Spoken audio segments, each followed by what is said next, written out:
Do you want to hear what the legendary Vox Tone Bender sounds like with military-spec NKT germanium transistors all the way from 1975? Let's build this on Tagboard and see if we can recapture that unmistakable magic. Stay around till the end and you'll get to see all the tips and tricks that I've picked up over the last 22 years as a chief engineer in the Royal Navy. 15 of those years I've been building guitar effects pedals at sea around the world. I've been wanting to do this one for a while now. It is of course the Mark 1.5 Tone Bender. I'm going to be doing a Vox variant and I'm going to be working off a Tagboard layout that I did myself straight from the schematic, same as we did for one of our previous builds. If you want to see how I go through that process, please check out my Blackmore boost, then you'll get an appreciation for it. So what have we got here today? Let's start by checking out the enclosure. I've got this Mark 1 Enclosure. I've finished it in some fetching snakeskin metallic fabric. It's like a leatheretty type thing, and then we've got black hammered paint on the sides. I'm really excited. I think this looks pretty cool. And of course we've got the Banksy artwork. I actually found out today that Banksy is potentially from my home city of Liverpool. Did anyone know that? Because I certainly didn't. I'm made up. Anyway, as part of this build, I'm excited to announce that I'll be offering 5 Vox Tone Benders built to the same specifications as the pedal in this video, only in a smaller pedalboard friendly format, using the same military spec NKT germanium transistors. These are going to have all the sonic DNA of the pedal in this video and the originals. On top of that, I'm going to be offering a further 4 pedals that will have regular new old stock NKT germanium transistors in, but they're going to run off a 9-volt pedal power supply, the same as most pedals. All 9 pedals will go live the second that this video airs on YouTube. So, if you love what you hear and you love what you see, please head over to hellosailoreffects.com and grab one of these for yourself. And remember, there is only 5 of the PMP version and 4 of the NPN version. Get them while they last. To everyone who buys one of these pedals, thank you so much for supporting my show. It really means the world to me, and I love making these videos, and the more people that buy pedals from me, the more videos I can create. And this is our components. There is one glaring omission from in here. Can anyone guess what it is? Of course you're right, it is the transistors. I thought it'd be fun to go through the process that I do to pick transistors for any fuzz, but mainly fuzz builds. We have our Sagamo caps. These were sent to me from Mike over at Secret Effects many years ago, probably 2 years ago. He sent me a big box of these over. I'm still working my way through them. I'm going to have to stack in one of these with one of them to get the required value for one of the things.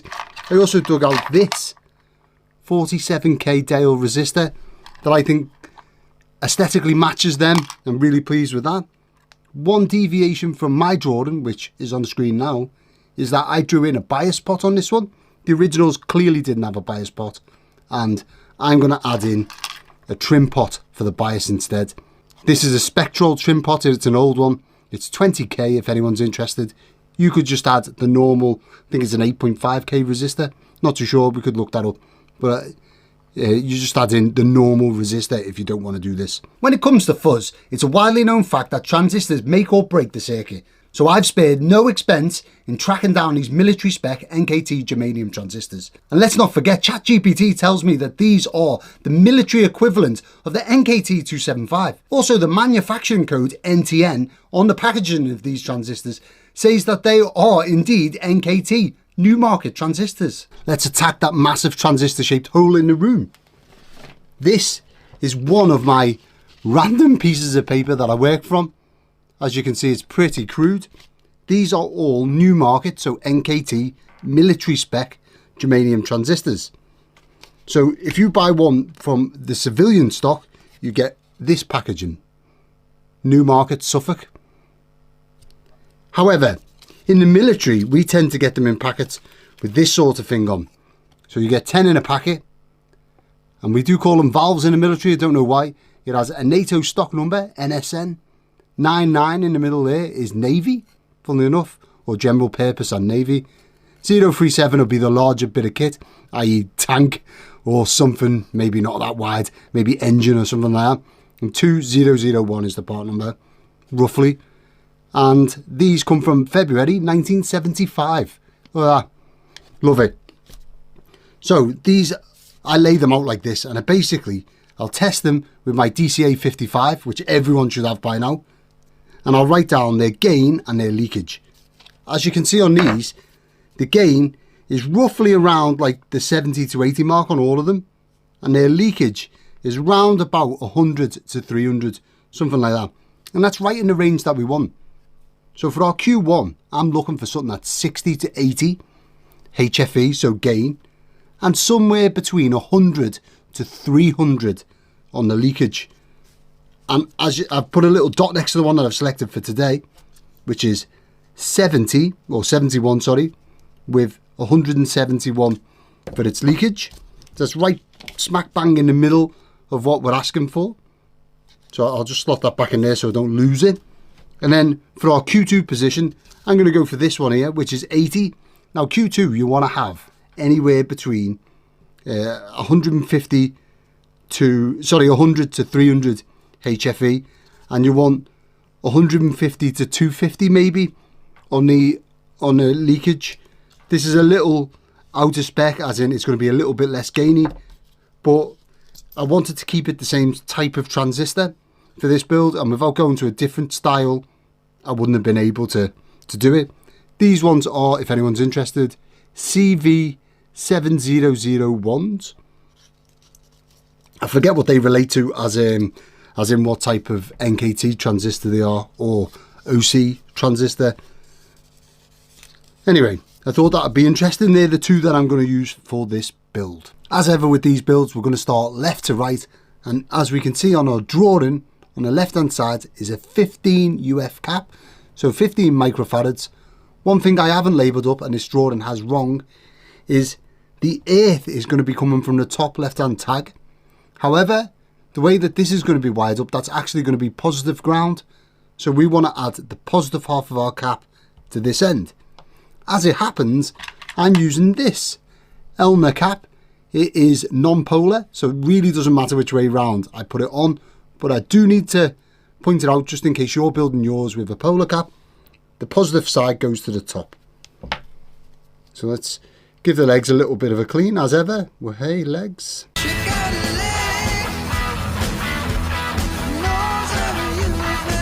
To fit these on the tag, because they're quite big and they don't really fit down the centre of the tags, I like to bend them down and then use my age-old technique of bending the legs in on themselves, and then using my Nipex flat nose pliers, or for my American friends, duckbill pliers. Duckbill, I never get over that. What a weird, I mean, I suppose they look like a duck's bill, I'll give you that, but what a weird saying. I'm going to say that every time now, duckbill. I wish I'd known that while I was still working on boards and I was using them daily. So I'm just going to use that as like a guide to space it. There we are.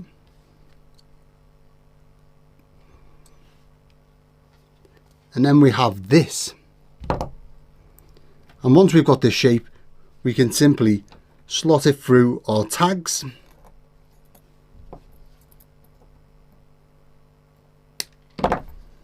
Now, what's not drawn on this drawing that I am going to add in is the top end is going to have a anti-pop resistor going into it and coming through to this tag here, which is going to be our input cap. So I'm not going to solder this top bit here, but I will solder the bottom. And today we've got a brand new solder and iron tip. Get in. I did order the wrong one, so it's slightly smaller than what I normally like. And for an added bonus, solder tip cleaner. Ah man, never gets old. So let's solder this bottom bit in. For our 1 meg resistor, I'm going to be using this. It is an old one, for all of those who think that I've lost my street cred using new components. This 15 microfarad cap is new. It's just what I had. I mean, it's quite an odd value. Normally people use 22 microfarads in that sort of range. So, but I wanted to try and keep it as close to the original as I can. And that's the only thing that's extra, this cap that's not on the drawing. So I mean, you don't even have to add it in, to be honest. It certainly weren't on the originals. Just tidy that up.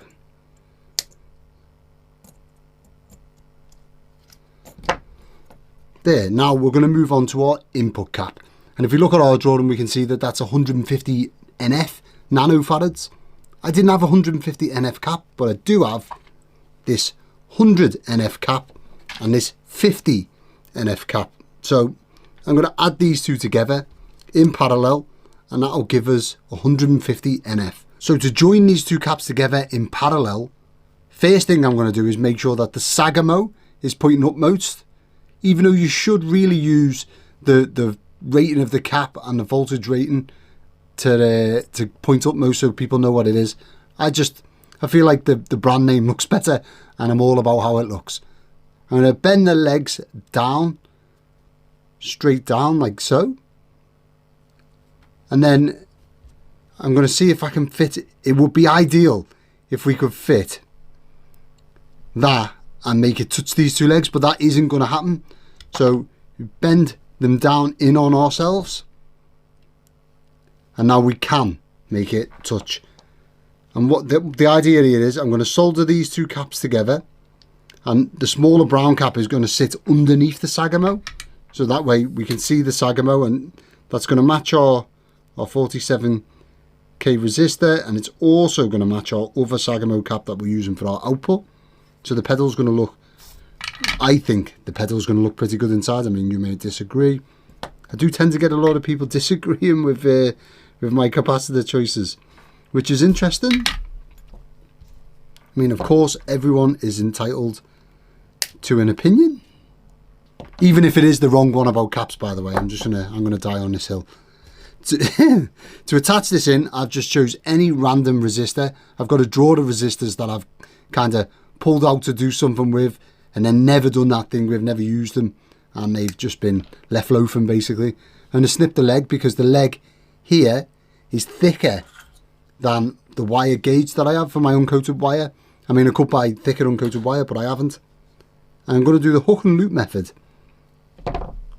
on the legs of this transistor and extend them, and that's what I'm going to use to go into the tags on the tag board, and that way it'll hold the cap higher up, which means that it'll fit on. But also it doesn't really mean anything to us because our enclosure is so big, it literally won't matter. If we were working in a tighter enclosure, then we wouldn't be able to do this, but that's the beauty of using ridiculous size vintage style enclosures.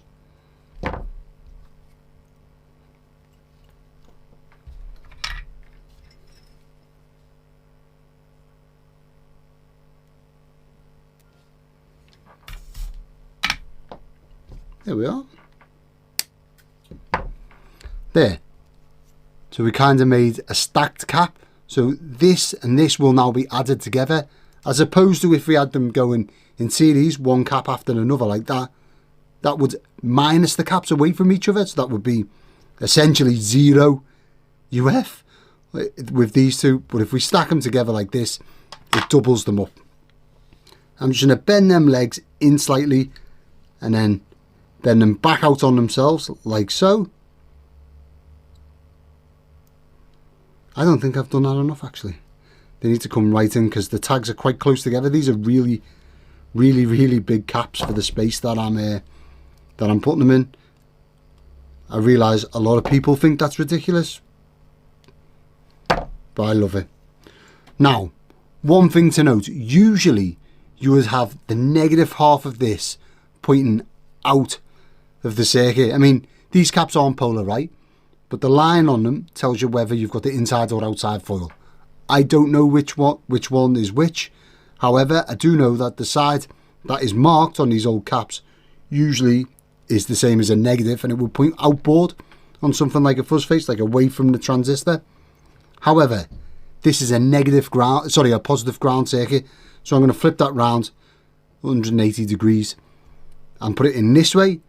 I'd be willing to bet that if we took this cap out the circuit, made the pedal, and then touched it in both ways, we'd probably be able to hear something, maybe. it would make more difference in something with much higher voltage like an amplifier. But I just feel like if we're putting the cap in there anyway, we might as well, you know, take the time to put it in or orientate it in the least noisy way. Potentially the least noisy way. There we are. And now if we bend that cap out the way and bend that up, there's our input cap. And as you can see, it's sticking well off the board there. It's fairly high up. It's a little bit ridiculous, but what are you going to do? And now I'm going to solder in just the bottom tag here with our 1 meg going into it, because the top tag is going to have another cap coming, another resistor coming out of it. It's going to have our 47k, funnily enough. This is our 47k dial resistor. It kind of looks like a capacitor, which is why I like them. This is my last one of these. I'm rather gutted. I can't even remember where or who I got these from. I collect this sort of stuff over the years. Kind of gets out of hand, like a bit of an obsession. Now, I'm going to put the brand name pointing upwards, Dale, as opposed to any of these bits which probably tell you the value. I don't know what they mean. And it's going to go in to the second tag along on the top row and the third tag along on the bottom row. So I'm going to slot it through on the top row first. It's only just about going to squeeze in there because it's rather a large resistor. Now I'm only going to solder the top tag because the bottom tag is going to have a jumper wire coming out of it.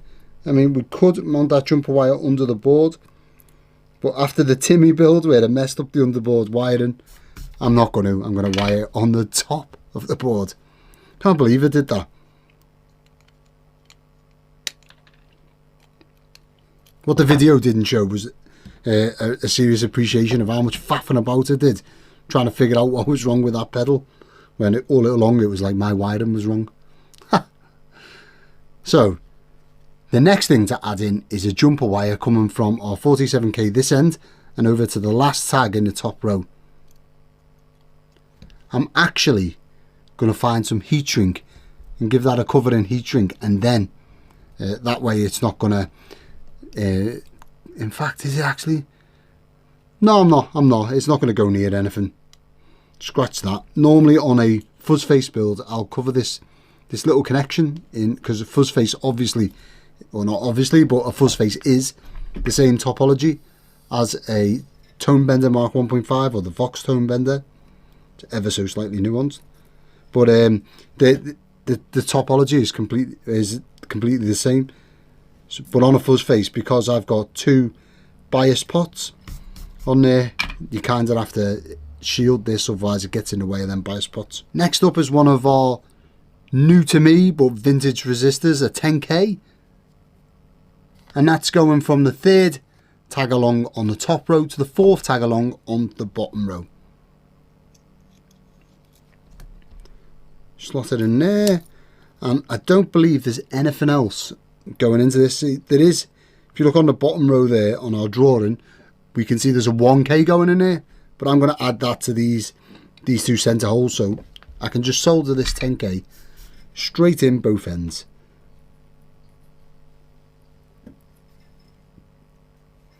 Tell you what, there's no feeling quite like working with a brand new solder tip, is there?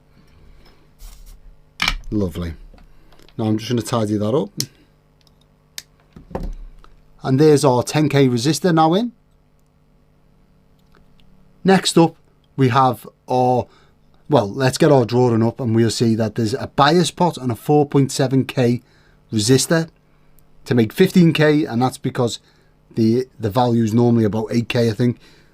I'm actually going to use this, the 20k trim pot. We're only going to use essentially two of the legs. This back leg here is the wiper. I'm going to use one of these front legs.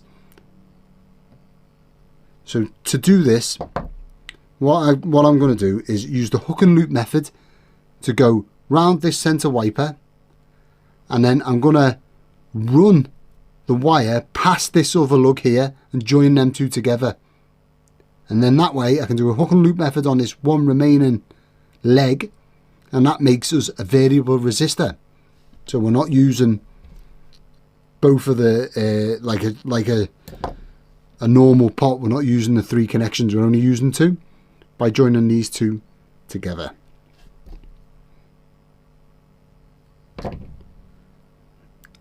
Every video I've used these trim pots on, someone always asks me where to get them from, and I never withhold any information, but I genuinely can't get them anymore. I bought every single one. I got them in like a job lot from an old radio guy, I believe, and I just bought every single one that was there, because when you find something good, you buy the lot. There's one half in, so that's what I mean. These two legs now become one connection. And now for the other connection, I'm just going to take some of our wire, which of course you can get through an affiliate link in the description if anyone wants to help out the show. It gets me things like new solder tip cleaner or bits and bobs to use while I'm making these videos.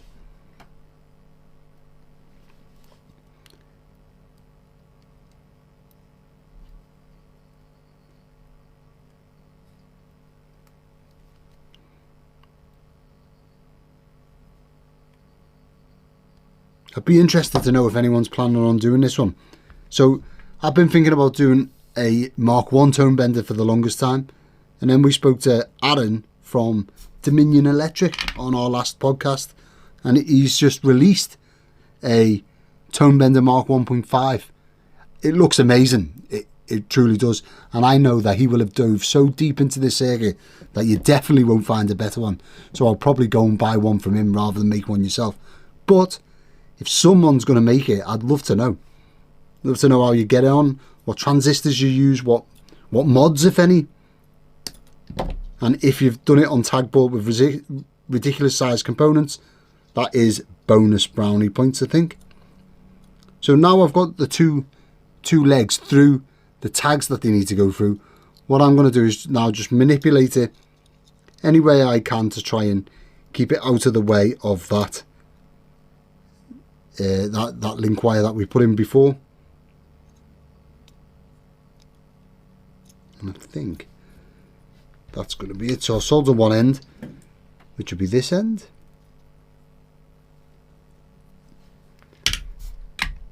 And once that's in, I can then manipulate it to sit off the board so it's out the way of that. And of course we want it to sit straight, so there we are. You could just put a resistor in here. It's the leakage on your transistors, mainly the Q1 leakage that helps bias Q2, I believe. So you want them to be leaky as opposed to with a fuzz face style. So like my Abbey Road fuzz, I use like real low leakage ones. There. Now we're going to move on to our 1K resistor, which is this Dale resistor. Again, if I'd have had a green one, I'd have gone with that, but I really like these style resistors. This is actually a 1.1K resistor, so you'll have to forgive me. It's a little over spec from what we need, but I think the components that Vox was using for this tone bender, I think they were built in Italy. Maybe I'm wrong there, but I believe that they will have been like 5 or 10% accuracy. So really a 1.1K resistor is well within spec. I mean, them guys weren't measuring them as they were putting them in, they were just banging them together. So it'd be interesting to know exactly what. I mean, I haven't really looked at the internals of a Vox Tone Bender. I just really fancy building one. I did want to use the Mark 2 enclosure, but I had Mark 1 enclosures in stock, and I thought, well, I want to do the video after speaking to Aaron, so it kind of spurred me on to crack on with it. So there's our Dale resistor in place. I really do like this circuit and how it looks on the Tagboard. Same with a fuzz face style circuit. It's just it flows really well, as opposed to that Timmy build that I just did. Oh my god, that thing was a nightmare. I would not advise building one of them at all. Now our output cap on our drawing, we can see, is a 50 NF, and I'm going to use this Sagamo cap. Again, this one come from Mike over at Secret Effects a few years ago. He sent me a box of these things, like, and I mean a box. It weighed a ton. And he didn't want anything in return. I think I ended up sending him a pedal, just which he protested for a little bit. Don't know if he didn't want one of my pedals, but he really didn't want anything for them. He was just like, no, I'm not going to use them, which is insane. And that's what I love about our community. You know, I had a guy the other day message me and say that he found an old Pi radio on eBay that had an NKT275 in, like the one that I shot that video for, reclaiming one. And he said, oh, he put me onto it. So I got a brand new or a new to me NKT275, which is definitely real because I reclaimed it myself. And you know, he didn't want anything for that either. He could have just bought that himself, took the transistor out and sold it, which is, you know, what most people would do. I just love this community. Right, again, I'm going to use the Sagamo pointing upwards. I've just bent one leg over, and this is going to go into the bottom right-hand tag. This is actually our last component before we get onto our transistors. There we are. Now I mount this one sat off the side of the board. I mean, you could add a few more tags in and then remove the tag so you can fit it on, but I just feel like that's a waste. That's how our circuit looks at the minute. I really like it. I think it's going to sound great. Then again, I am absolutely biased. There. Next step is going to be to add in our transistors. These are the transistors we're going to use. We have our 71 at 171 leakage for Q1 and our 81 at 147 for Q2. I am going to give them another test with my DCA 55. That's just to get the pin out. And of course, these change with temperature quite a bit. It's the middle of the day here in the UK, and we're having a bit of a heat wave as far as UK goes, so it's pretty hot right now. And I just want to see if they're the same or if they've changed a lot. They're military spec, so they should handle heat. And I thought, why not, while we're on camera, this is the Pi radio that was sent to me, or the link to the listing was sent to me, which is insane. I'm made up. I love how these looks as well with all the brass. And if we flip it over, we can see right down in the corner here is that NKT275. I mean, you also get NKT677s, which I've used to great effect. And there's some of ones here, 278, which I've used before, and a 775 MPN right at the back there. Or is it 773 is the MPN? Anyway, so in total there's like 6 transistors in here, all old NKTs. And I figured, why not reclaim this one now while we're here, and we can see what it weighs in at, if you like. Now, usually in the past I pull the board and desolder them. However, if anyone watched the video where I reclaimed some transistors from an old radio, the Roberts radio, when I was reclaiming it that way and unsoldering it, I actually smashed one of the transistors, and it's kind of put me off doing that now, so I don't. While I was removing the OC44, I absolutely destroyed it. It crumbled in my hand as soon as I took it out, so shame. It is a shame. But this is the moment of truth. An NKT275. Now, I'd be tempted to keep this one if it measures well and use it in a Rangemaster for myself, or maybe hold on and get another NKT275 and then do like an ultimate Abbey Road fuzz of some kind. I'd be interested to know what you guys think. This tells us, so our tester's telling us that it is a PMP germanium. Great. That's our pinout. And the current gain, or the strength of it, is 59, which is perfect for both a Rangemaster and a fuzz face. And now the leakage, 175, which puts it right in Rangemaster territory for me. In fact, this would be like pretty much what I'd be looking for. So there you go. It's going to be a Rangemaster.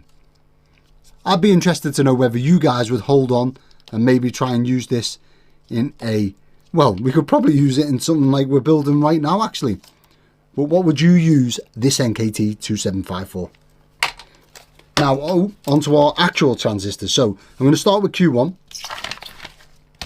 Our military-spec CV7001 NKT germanium.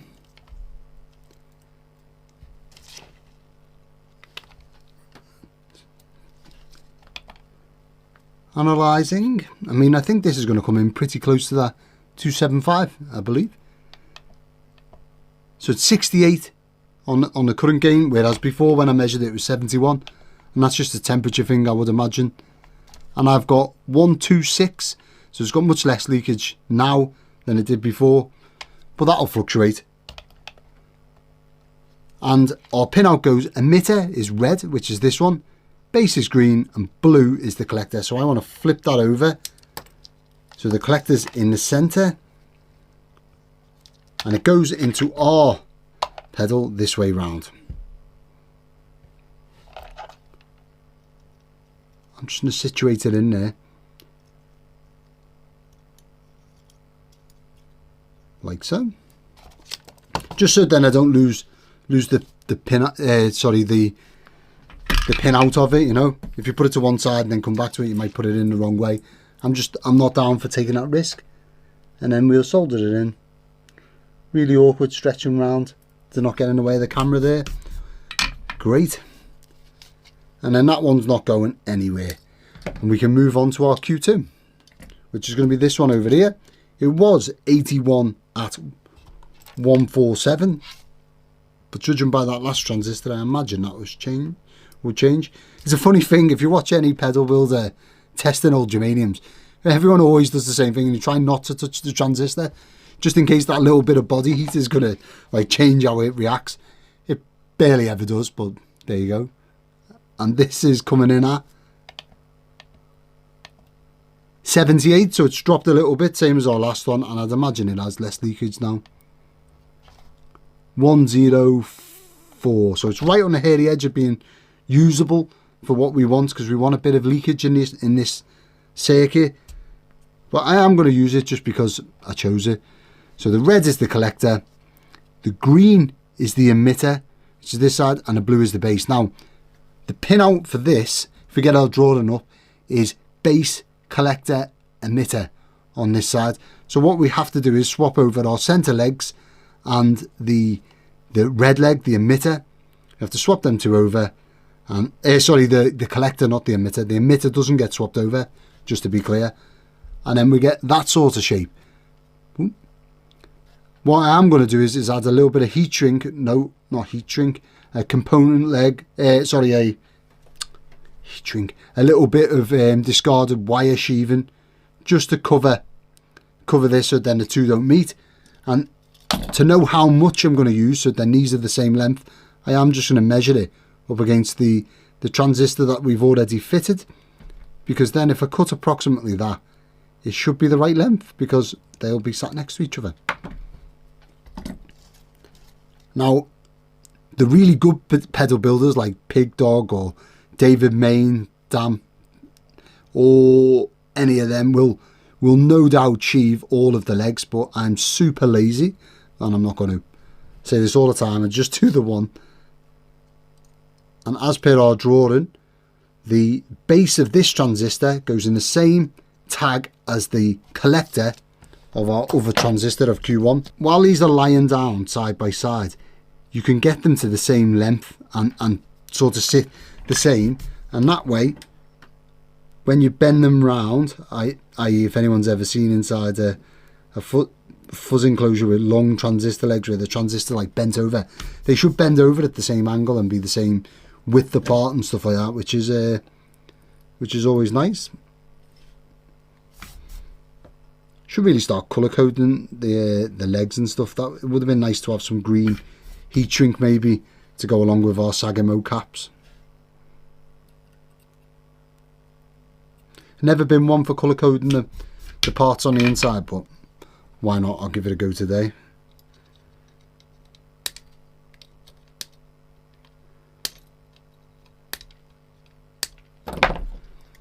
There's our transistors. I'm really excited to hear how these ones sound in this type of circuit, the Tone Bender or the Vox Tone Bender. Yes, you can absolutely build the circuit with modern, cheap components. In fact, I implore you to do so. You'll get a great result, and I'd love to hear about it in the comments. I've always said it's not about exclusivity, it's about the love of the build. I love tracking down these vintage old components. I love reclaiming them from old equipment, and I absolutely love knowing that they are in the pedals that I build. And I love it even more when they're massive. Let's mount everything onto our enclosure. The way that this enclosure style works is our Our battery will be mounted over here on a base plate, and our input and output jacks will be at the back here. So we can put this bit to the side, and our input and output jacks. I'm just going to use a stereo jack for the input and my regular jacks for the output, just so the input is switched. When we plug our guitar in, it activates the battery. This is our enclosure, and what we have is our 1K pot, our 50K pot, and our stomp switch. And I'm going to start with the stomp switch. Of course, I have done away with our PTFE washer. No one likes them. I'm not a massive fan anyway. I know Josh from JHS uses them on all of his pedals, and also the DC jacks and stuff for them, but it's not for me. I'm going to swap it for this brass washer on this one. I just think that's going to look so much better, especially with the garish snakeskin faux leather gold I've got going on here. There's going to be no missing this pedal, I'll tell you that. And then to mount our pots, I can see that our volume pot on our drawing is over on the right hand side. So I'm going to put that on this side. And then our fuzz pot is on the left hand side.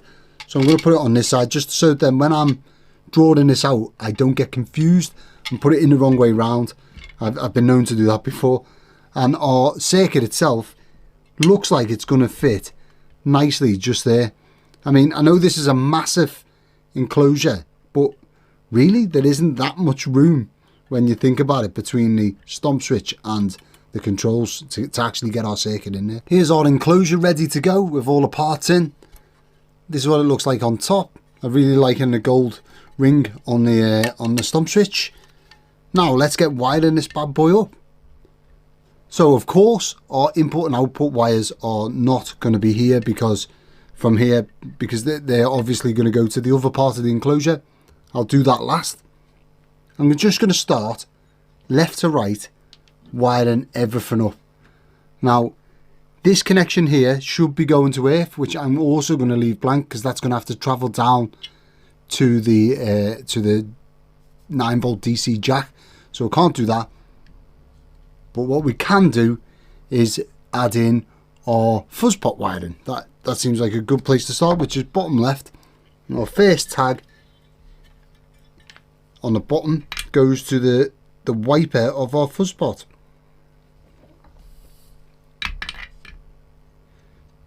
Now we have to think about the wiring here. Where do we want our wiring loom to go?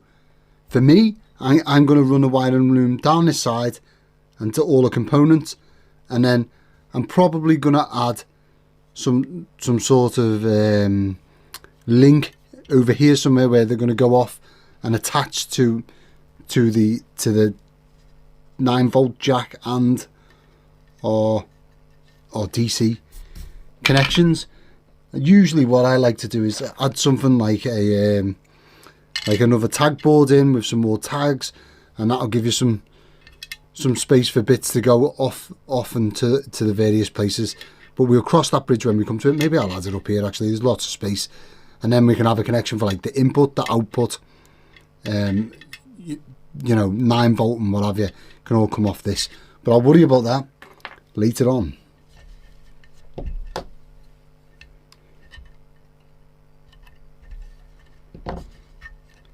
This first wire is the important one, because all other wires are going to kind of follow this line. And what I do like about these enclosures is the high sides, you can just push right up against them. The bent enclosures I've been using lately, as amazing as they are, and I do love them, there is no way for you to push the wiring up against, so it becomes like kind of a mess until you finish at the end, and then it all comes together. Ooh, I think I've just... yeah, that's going to the centre pin, remember. I was going to put that to the outside leg then, that would have been a mistake.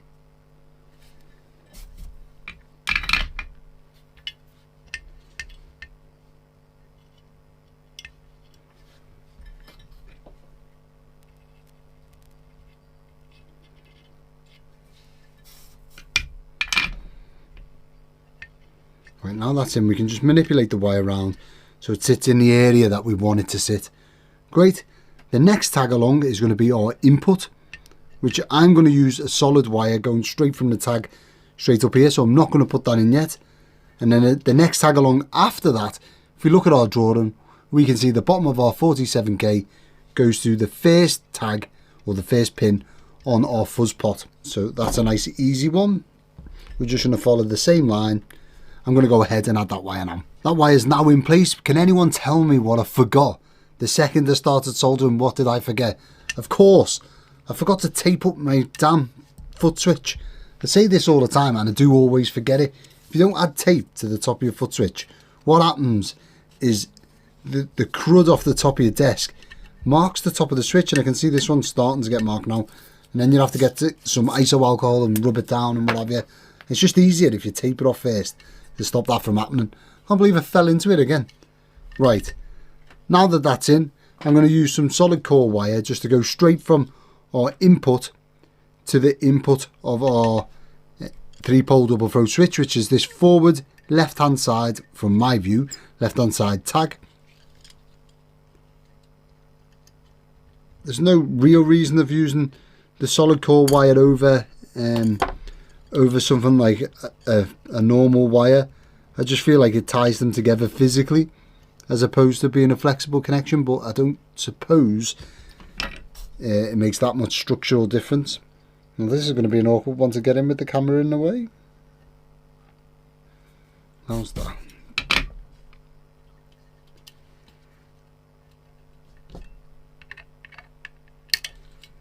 Now our input already has an anti-pop resistor, so we don't need to add that on to the switch like I have done in the past.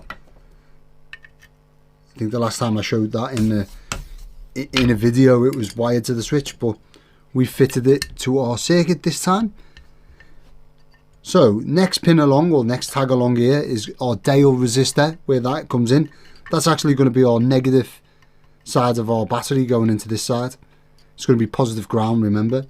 So negative side of the battery in here. This is our output. So our output goes through this Sagamo cap and then to our volume pot here, this outside pin. Now I'm going to use an old component leg to go from here to here, just because it'll add a bit more structural sort of strength than using this wire, because it's not very thick stuff. So I'm going to tack solder that on there.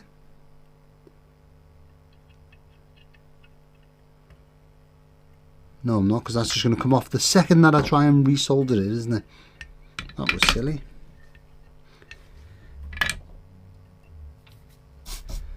So now I'm on a hunt for a component leg that is long enough but is also thick. There we are. That'll do it. And what I am going to do is the hook and loop method.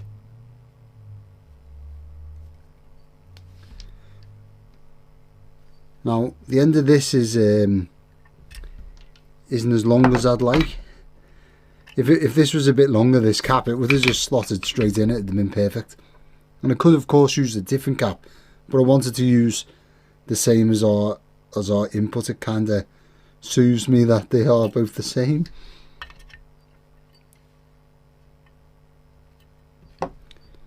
Right.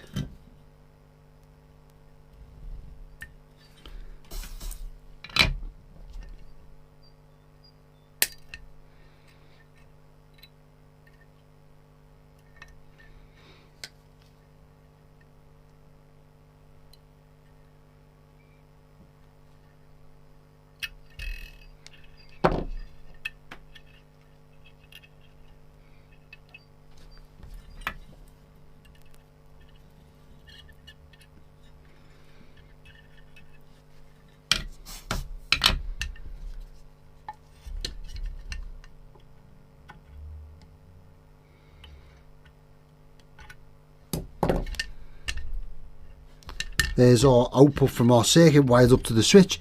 Now we've got to go from the switch round to our 3-pole double throw switch.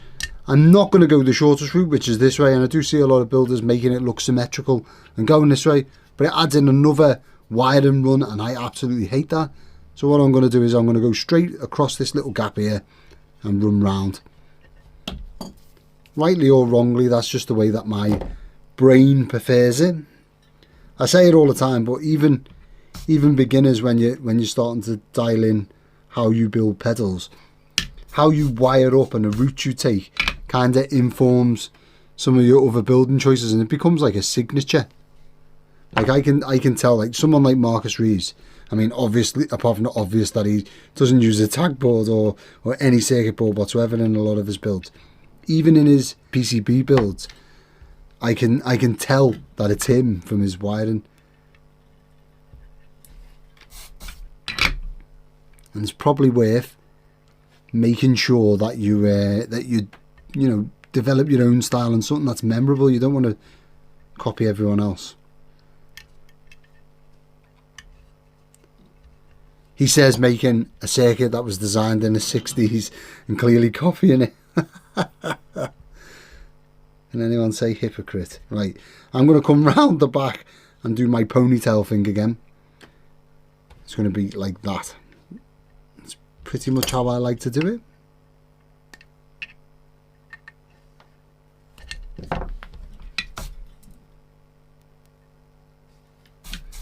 The question is, what cable ties are we going for today?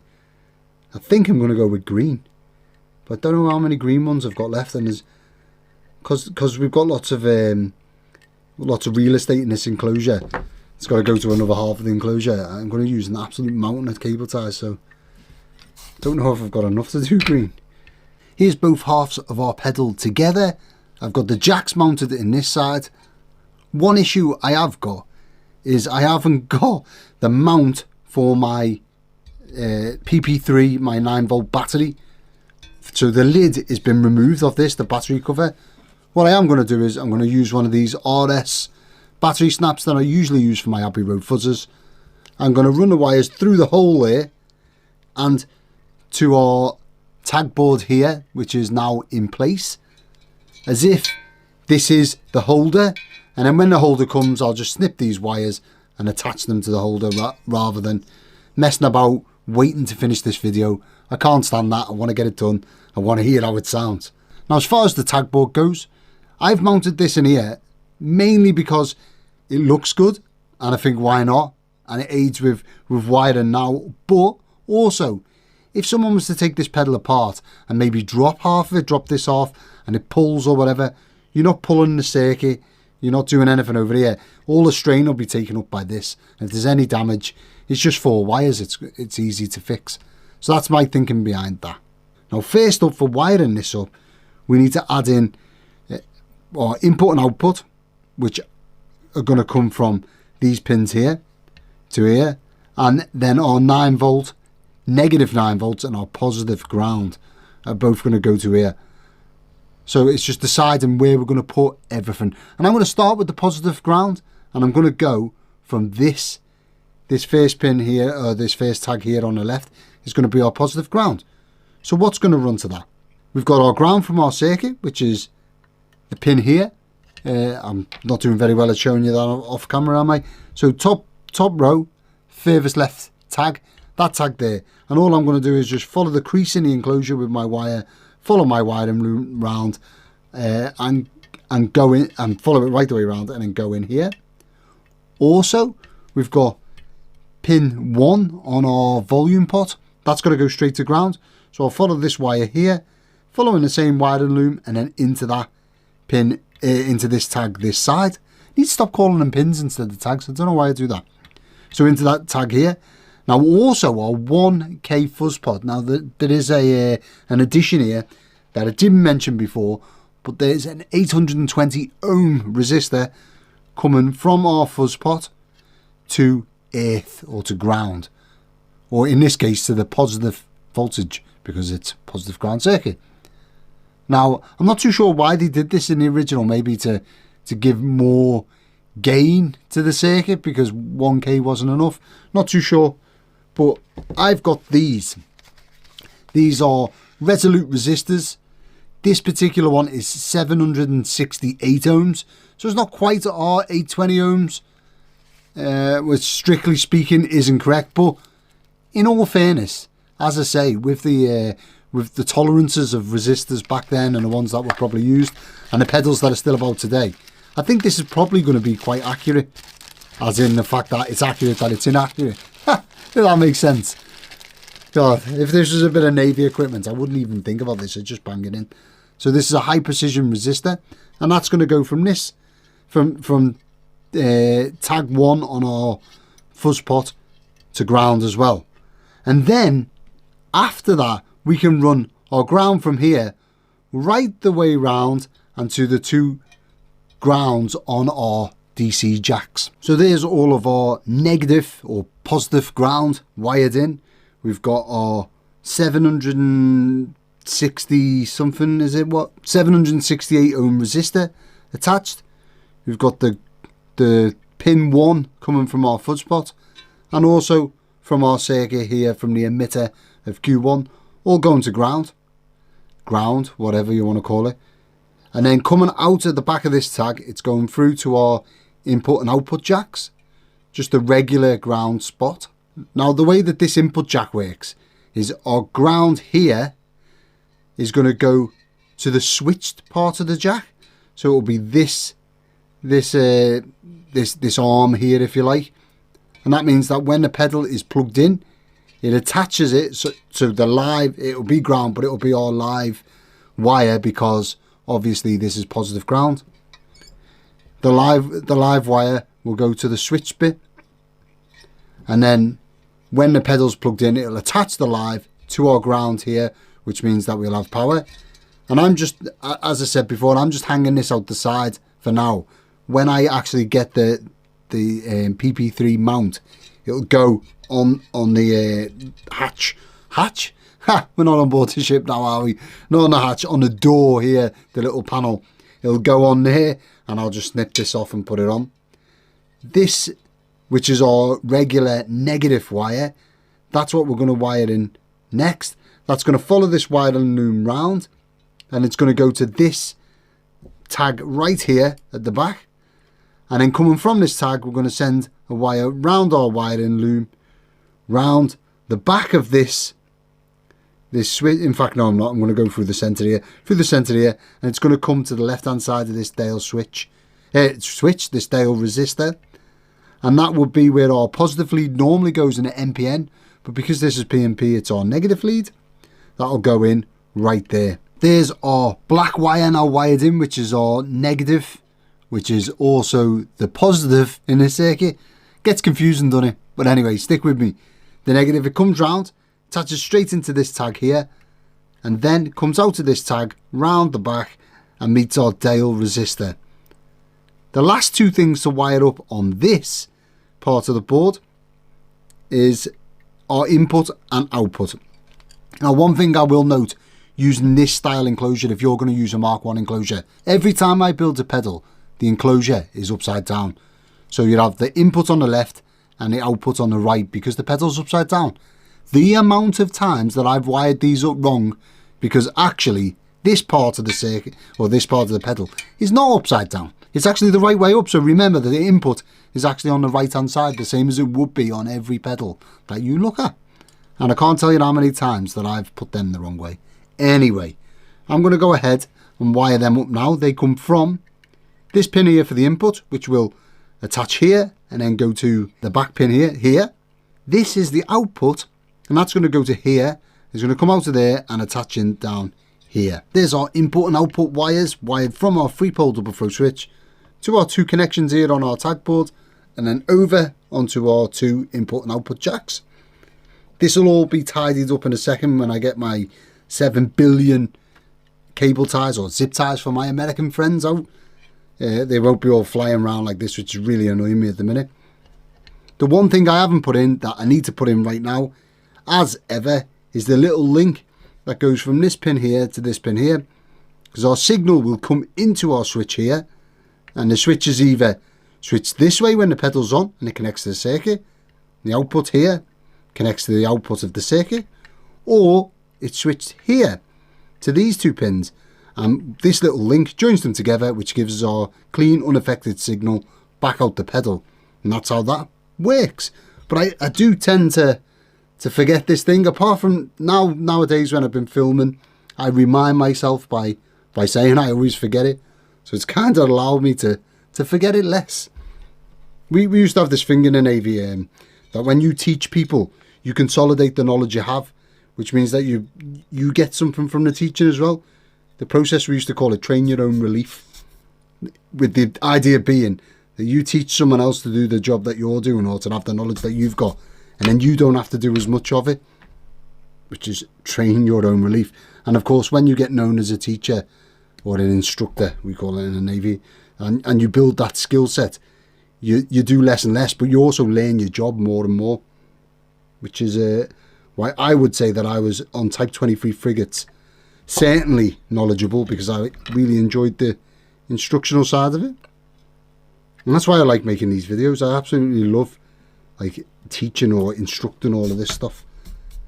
Funnily enough, the draft I'm in now, that's what I thought I was going to be doing. I thought I was going to be instructing students. Like last time I was in the engineering school, I taught hydraulics. I wanted to teach refrigeration, but hey ho, here I am. Sat behind the desk doing nothing but probably editing YouTube videos. Now that's wired up. I think that we're ready to add a 9-volt battery to this. Plug in a jack to activate the battery going to the circuit and see where we are. But first of all, I just want to set this. So to set this variable resistor, this trim pot, what we're going to do is, if we look at our, not our layout, if we look at our schematic that I drew this layout from, we'll be able to see that this resistor is actually an 8.2k resistor, 8.2k in the originals. What I'm going to do is I'm going to set that to 8.2k now, and then when we turn the pedal on, we can hear how it sounds, and if we don't like the sound, we can give it a little tweak either way to see what we think. So to set that, we flick our Fluke 101 round to ohms. By the way, if you want to get one of these Fluke 101s, these are the best meters that I've used so far, and I've had this one for years. It's literally been everywhere. It's been to the Gulf, through the Hormuz Straits and Bab al-Mandeb Straits, where all the missiles are going off at the minute. It's been right the way around to the South China Sea. It's been up to the Arctic.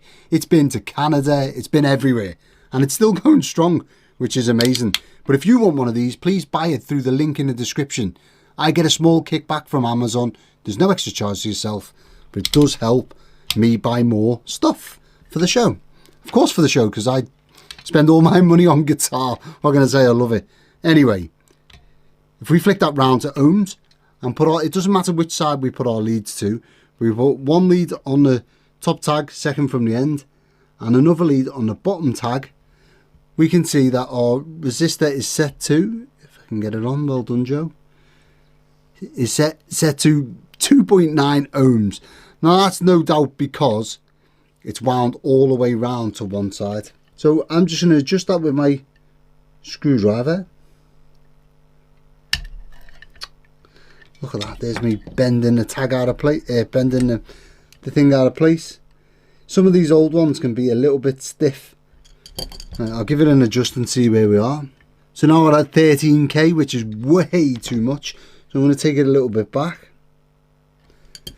The fact of the matter is we've got 22k to play with, so realistically we should be able to get a sound that we like out of it. So there's 7.5. 5 hours later. Come on, nearly there. Normally I'm so heavy-handed when adjusting anything. It's ridiculous. On the chill water plant on board, there's a thermostatic expansion valve. It's called a TV, and it sets how much cool liquid goes through to the evaporator or the condenser, as it is on there. And I was as a young lad, I was never allowed to adjust it because I'm so heavy-handed. They'd say 1/8 of a turn, and I'd turn it like 1/4, and it messed the whole thing up. So yeah, even when I was in charge of it all, when I finally got promoted, I used to make my lads adjust it for me rather than me do it, just to save myself the hassle of having to fine tune it in or whatever. So on 6.7, let's keep going. There, 7.5. I'm going to go with that. So we're like 0.7 out, but close enough for government work. There you go. Okay, so we've got it set up now. We've got our guitar going into the input jack. Our output jack is going to my Victory V40 or the DP40. Both controls are maxed out. We've got a fresh 9-volt Amazon special alkaline battery. Don't know if the alkaline makes a difference. There's a debate. And I'm going to be using, as I do with most things, my 1960 Melody Maker with some bare pickups. I'm going to be on the bridge pickup because that's the pickup I prefer for fuzz. And everything is turned up full, including the pedal. Now, this is our bypass signal. And I'm not going to be playing anything special. I am literally just going to use my fingers to play my usual riff that I always play, which is ZZ Top Brown Sugar. Absolutely love them. And I'm going to butcher it. But that's the clean tone. Here's my clean tone. Now, if we turn the pedal on, that's what it sounds like. Now, the question is, do you like that sound or not? What we can do is if we, while we're playing, we can adjust our little trim pot. If I can ever get the screwdriver in, we can adjust our trim pot. So if I just play it open mess,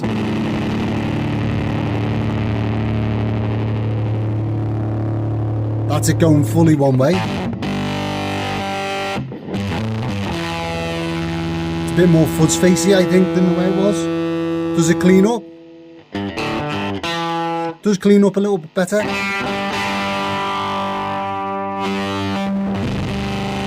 Bear in mind we've got P90s, and if we go the other way,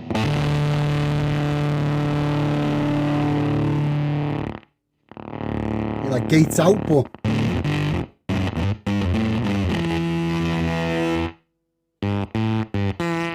that's it with the cleanup. Not very good. Now the question is, which do you like? Do you like it gated and spitty with not much cleanup and nasty, which is a nice sound in some situations? Or do you prefer it, you know, full on like creamy? I would almost describe, sorry for the tone words, but I would almost describe it as creamy. Do you prefer like the fuzz face fat full sounding? I do prefer the fat full sounding, but I'm not sure that this is supposed to sound like that. So again, the 8.2K, or where we got it, is pretty much in the middle of both extreme settings. So I'm just going to have a tweak and see what I think.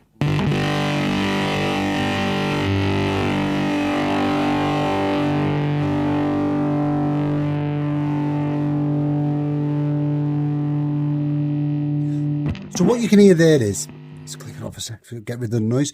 What you can hear there is, I strum open chords, whatever, mess.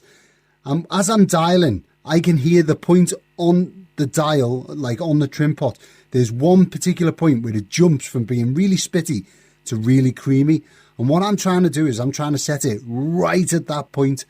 Because, you know, I think it was Andy Timmons who showed that pedal showed boys. That's how he sets his amplifiers. Was it Andy Timmons?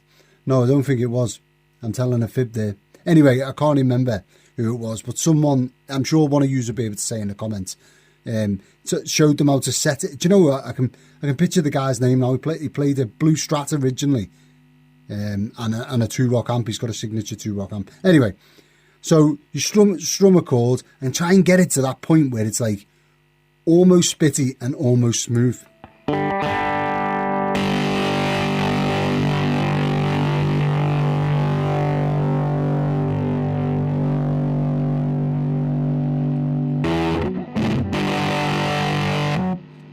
Let's have a try.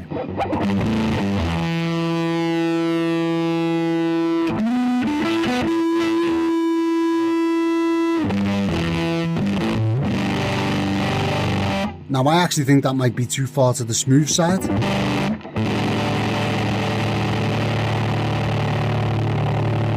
Only because I think that would be my preference, and if it's my preference, it's probably not what this is meant to be.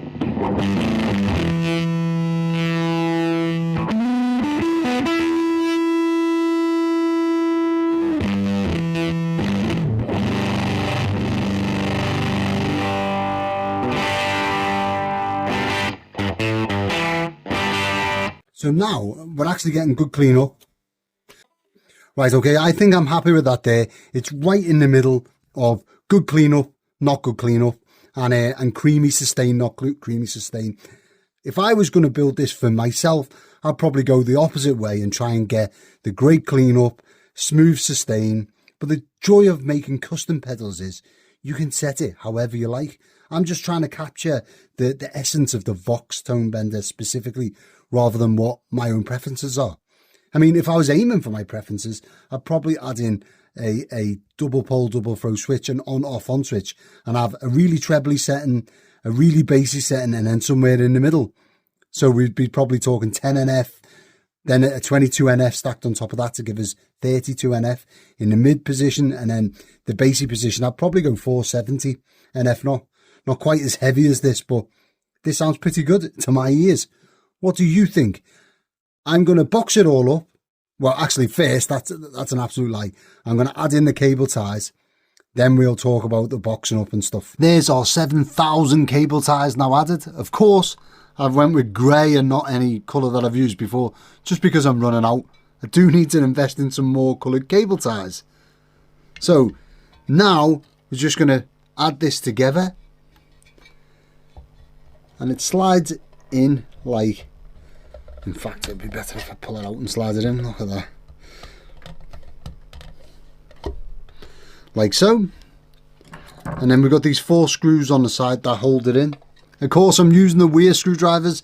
Again, thank you to whoever suggested these to me. I can't remember who it was who suggested them, but they are pretty awesome. Yeah, there's a link in the description if anyone wants to get the same set that I've got. They're pretty damn good, like, to be fair. Right, there we go. We will just attach our battery on this side. I know it's not ideal because I didn't have the battery snap for it, which is pretty shoddy in my book. We can get rid of that now. But I'm really liking how this looks. Now for knobs, normally I give a choice, as everyone knows. However, I've got these knobs and I really want to use them. So I'm going to use them on this, and I think they're going to look pretty cool. Okay. So that's enough talk, enough building, and now it's time to hear this bad boy in action. Remember that there will be 9 of these pedals going live on my website, hellosailoreffects.com, at the same time as this video goes live. So if you like what you see, you like what you hear, please follow the link in the description to my website where you can pick up one of these pedals. Don't miss out, and thank you very much for watching this video, and also thank you to everyone who buys one of these pedals. It means a lot.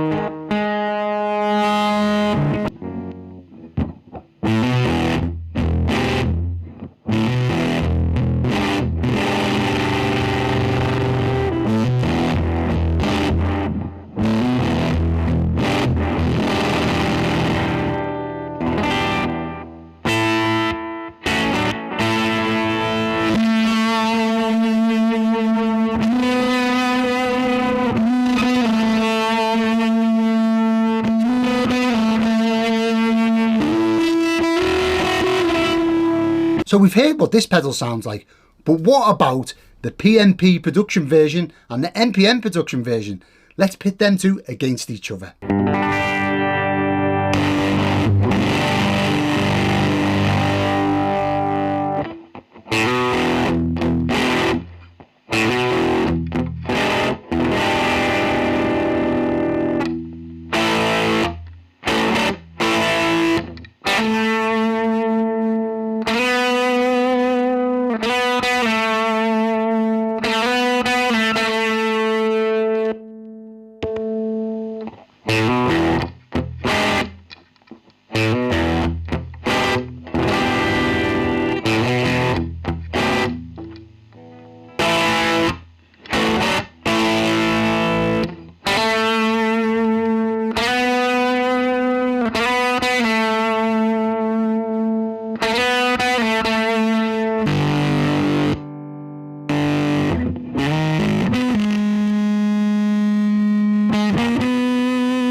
Thank you so much for watching this video to the end. I really appreciate it. If you've enjoyed this video, please write Vox-Bender in the comments, just so I can see how many people watch all the way to the end.